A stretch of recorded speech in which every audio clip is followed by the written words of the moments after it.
दोस्तों नमस्कार। राजस्थान की पहचान यदि किसी एक व्यंजन से की जाए तो दाल बाटी चूरमा का नाम सबसे पहले आएगा। ये केवल भोजन नहीं है बल्कि इतिहास, संघर्ष और लोक बुद्धि का सजीव उदाहरण है।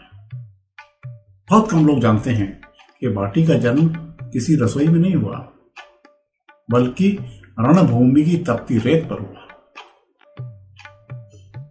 इतिहासकारों के अनुसार बाटी का उद्भव लगभग 8वीं सदी में हुआ, जब मेवाड़ में बप्पा रावल ने गुहिलोत वंश की नींव रखी।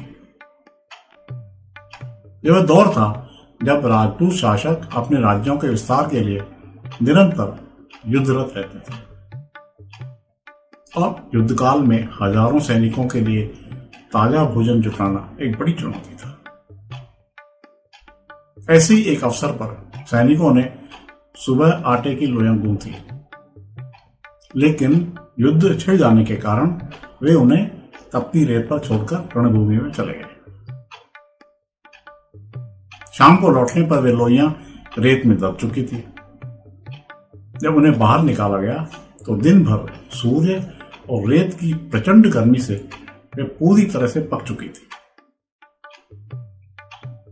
थकान से चूर सैनिकों ने जब उन्हें खाया तो उन्हें बहुत मजा आया। वे चकित रह गए।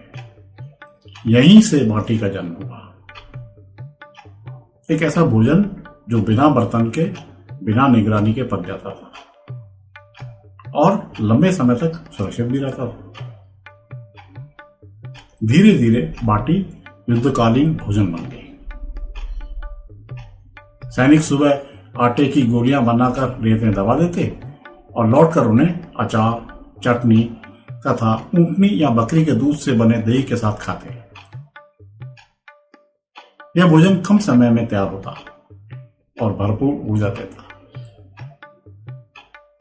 बाद में बाटी आम जनजीवन में पहुंची और कंडों व अंगारों पर पकाई जाने लगी। मुगल बादशाह अकबर के राजस्थान आगमन के साथ यह व्यंजन मुगल रसोई तक भी पहुंचा। मुगल खानसामों ने इसे उबालकर फिर सेकने की विधि विकसित की, जिसे बाफला नाम दिया गया। इस रूप में बाटी उत्तर भारत के कई हिस्सों में लोकप्रिय हो गई। दाल बाटी का संगम भी इतिहास की ही देन है। दक्षिण भारत से आए व्यापारियों ने बाटी को दाल के साथ चूर चूर कर खाना शुरू किया। उस समय प्रचलित थी पंचमेल दाल, चना, मूंग, उड़द, तुअर और मसूर का मिश्रण, जिसमें घी या सरसों के तेल का तीखा तड़का लगाया जाता था। और यही स्वाद आगे चलकर दाल बाटी की पहचान बना। अब बात करते हैं चूरमे की। चूरमे का जन्म भी संयोग से ही हुआ। लोक कथाओं के अनुसार गुहिलोत कबीले के रसोइये से बाटियां गलती से गन्ने के रस में गिर गई। नरम और मीठी बनी बाटियों ने एक नया स्वाद दिया। बाद में इसमें घी, मिश्री और इलायची का समावेश हुआ और बाटी को चूर चूर कर बनाने के कारण इसका नाम पड़ा चूरमा। इस प्रकार दाल बाटी चूरमा किसी एक व्यक्ति की खोज नहीं है, बल्कि समय, परिस्थिति और लोक जीवन की सामूहिक देन है।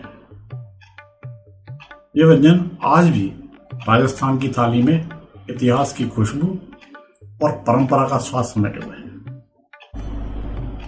युद्ध भूमि से थाली तक का सफर सचमुच अनूठा है।